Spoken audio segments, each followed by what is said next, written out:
Hey everyone, it's me again, Quan Mills. And it's me, Tyler the Creator. Yeah, if you can tell from my hat, we're about to see Supergirl, and we've both read the comic Woman of Tomorrow that it's based on. Written by And Tom K.K. King. yeah. And it's really good, which is weird for Tom King. It's one of his rare W's. But it's so like colorful and vibrant, and there's so much planet hopping. It has this sci-fi and medieval feel. The creme of the Yellow Hills, the bad guy he feels more like a, what's the word? Like a plot device. Presence. A presence, yes. Because like you don't see him a lot in the book, but you know like how dangerous he is. Because the way people talk about him, the way the world shapes around him, which is cool. As opposed to the knockoff Guardians background character that is going to be in the movie. Yeah, and just looking at the trailer after having read the comic, it just doesn't bring me much hope. So this is before we've seen it. So there'll be, 2 segments to this video, dose segments. Since I'm Latino. Comment at the beginning of the video. Comment what are your thoughts going in? Like, what do you think? What are your predictions? Yeah. And then you know what? Come back when you've seen it. Let us know. Yeah. W predicts. W call to action right there. So we're a bit worried for the film, as far as quality, because the comic's really good. It's like an 8.5 or 9. Like it's pretty crisp. It balances. It balances. Why don't you get in here a bit more, mate? Yeah, alright. It balances, perfect emotional moments with the vibrant colors and like the sort of quests that they're on, and it's like very planet hopping. Each chapter feels like its own story, and I'm worried they're not going to include hardly anything. They're probably not going to include the dinosaur planet, nor the weird like blue planet where everyone like feels like happy or whatever. And there was like a genocide type shit. Spoilers for the comic, by the way. You should read the comic, by the way. This guy did a review on it. And I don't know. It's just worrying, and I feel like James Gunn might be complacent because Superman was really good, and now, the gun's jamming a little bit. Now I will say, we can't lump all the blame on Jimmy because he didn't write or direct this movie. What we can do is lay the blame on the director, whose name I don't remember, but he's directed such great movies as Cruella, that 101 Dalmatians prequel movie that no one likes. He also did, weirdly enough, he did Lars and the Real Girl, which is like one of my favorite movies. So he's got real highs and lows. So I don't know what we're cooking here. I don't know the writer, but she's probably good. It's probably good. I don't know. Yeah. They got it for a reason. And we were just talking about on the bus over here that there hasn't been many like good, like woman-led superhero movies. Yeah, especially live action. Like at least we're not counting animation. Yeah, and even there, it's still kind of slim. Like off the top of my head, I can. And we like it thick. Yeah, of course, yeah. Off the top of my head, I can think Birds of Prey. I liked Birds of Prey. Thought it was alright. That first Wonder Woman movie was pretty good. It was okay. And the second one was really bad. Oh no, the second one was dog shit. And then Black Panther: Wakanda Forever, I would say, because that's a mostly female cast, and that's like a great movie. So I would say that's maybe 3. I like that one as well. Maybe 3.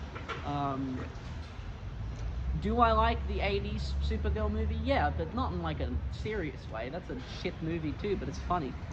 It's funny. It's funny when Supergirl spins around like a human tornado and fights a computer woman. It's very funny. Yeah. Also, I think the inclusion of Lobo is going to detract from the overall plot and character moments between Supergirl and the girl's name. What's her name again? I think it's Ruth. Ruth. But it's spelt funny. There's like a line it's spelt funny. Okay, so going into it, what do you think? Going in? I'm predicting a good lead performance by Millie Alcock. I just remembered her name. Australian legend. Shout out to our beautiful country. I think she's gonna be great. I think Jason Momoa's he's probably gonna be good. He's good in like most things, even things that suck. Minecraft movie, but Minecraft movies. They'll be good, and maybe there'll be like a couple good action scenes. But I'm predicting maybe a light 6. I'm going with a 6 as well. Okay, we'll check back in with you once we see the movie. And I'm not Latino, by the way. Neither. Wow. What a fucking mess of a movie, dude. Um, yeah. I didn't like it, to be honest with you, and I really wanted to, and it actually makes me quite sad. Um, because this is the book that it comes from, and this book is genuinely so good. Um, and look, you'll see how it's extremely colorful, even just the cover. And the movie didn't have that at all. There was no vibrancy to the movie at all. Um, James, your gun's jammed. I know you didn't write or direct the movie, but you would have had to approve it, which means you would have had to watch it. And yeah, I'm quite disappointed. I was expecting a 6, more like a 4. Um, I hit this pose a lot in the movie when I was watching it. It just did a lot of stuff that didn't make sense, and the villain, nah, the creme of the Yellow Hills. Let me just show you what he looks like in the books. And the way they introduce him, it's so much more interesting than how they did in the movie. But just look at shit like look at how vibrant that is. Look how. Wait, where's bro? Let me find bro.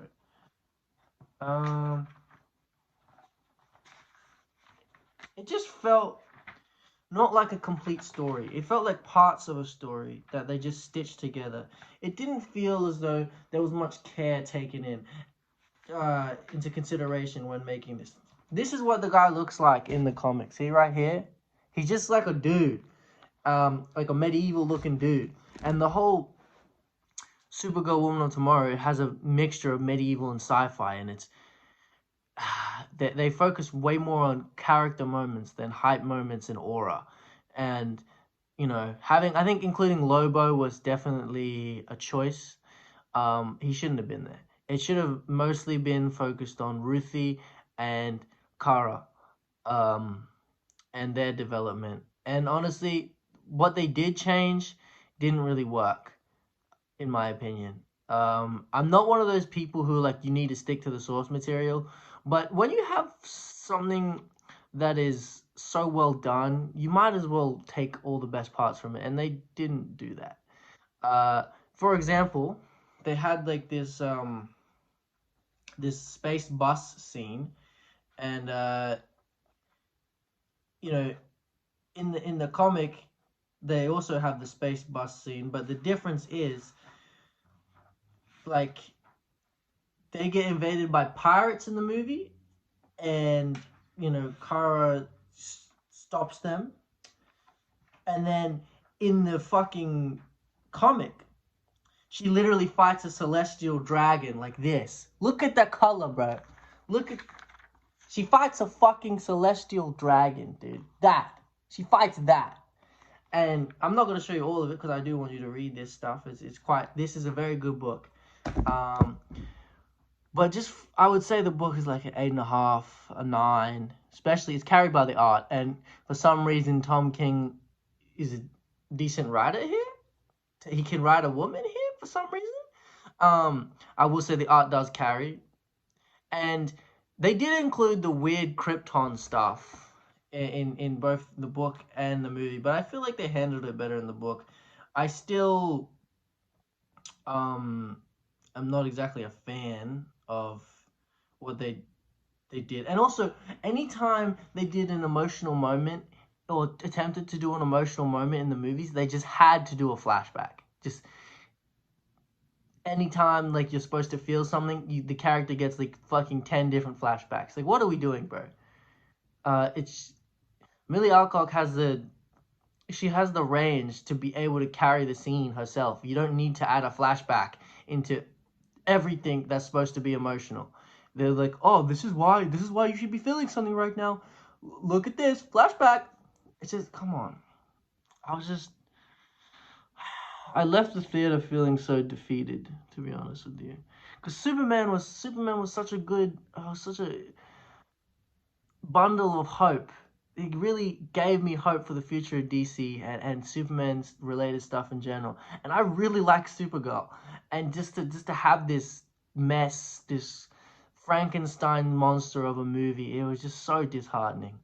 Um, yeah, and it wasn't, it wasn't atrocious. It wasn't like the Flash movie, but it wasn't good at all.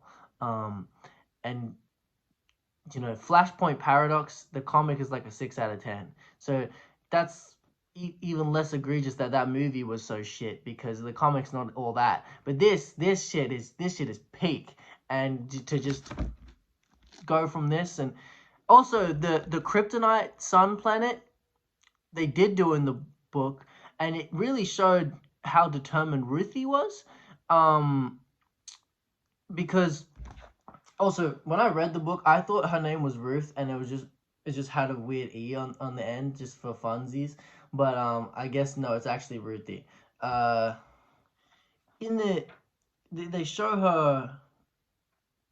her crazy willpower, because they also do the thing where Kara is on a kryptonite planet uh due to the Krem, but the way they handle in the book's way better.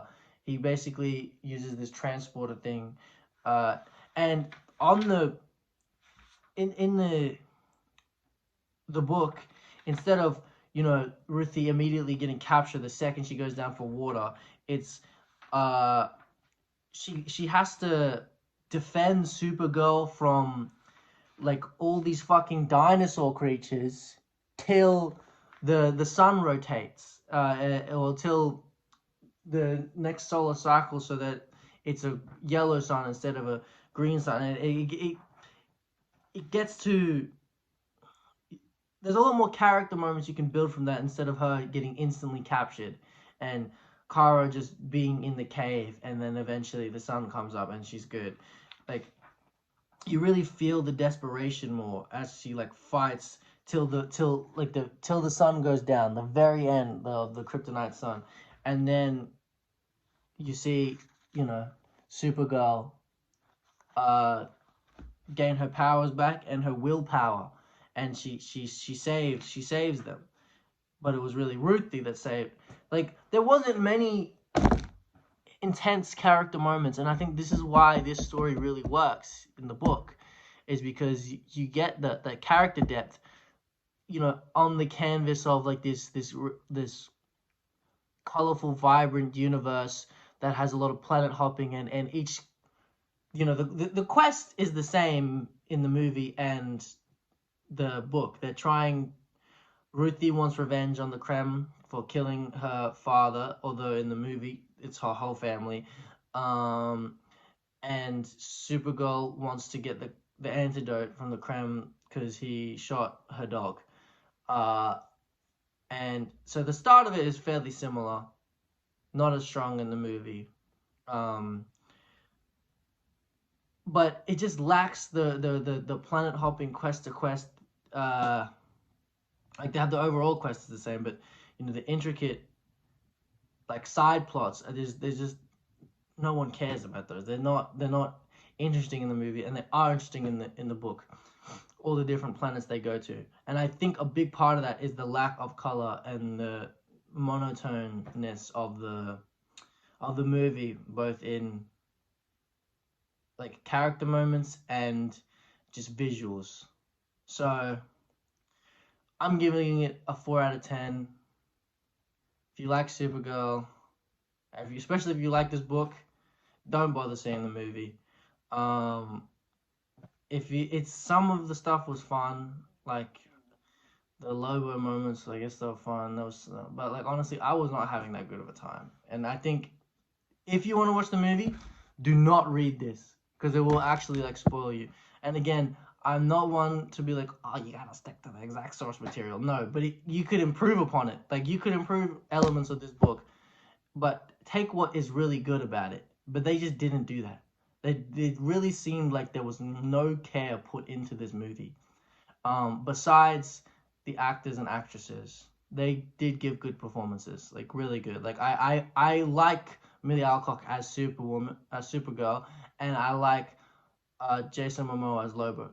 But Ruthie was barely a character in this movie, and her characterization in the book is so much better. You really the portrayal of it with the writing of the despair she feels just hits so much harder, and it's related to what Supergirl feels, being that she saw Krypton die, and they connect more over that. Like, whereas in the movie, it's just she just says a flashback, and that's it. This movie has like no depth, when the story it's pulling from has a lot of depth. So I think that's one of my main issues with it. I have a lot of issues with the movie, and I don't want to be like a hater, but like, what the fuck were they cooking? They took like tiny pieces of the source material, and not even good ones. They changed shit that didn't need to be changed. Like, anyway, I'm done. I feel defeated. Uh, I'm I wasn't expecting very much, but I was still disappointed. So yeah, hope everyone's having a good day.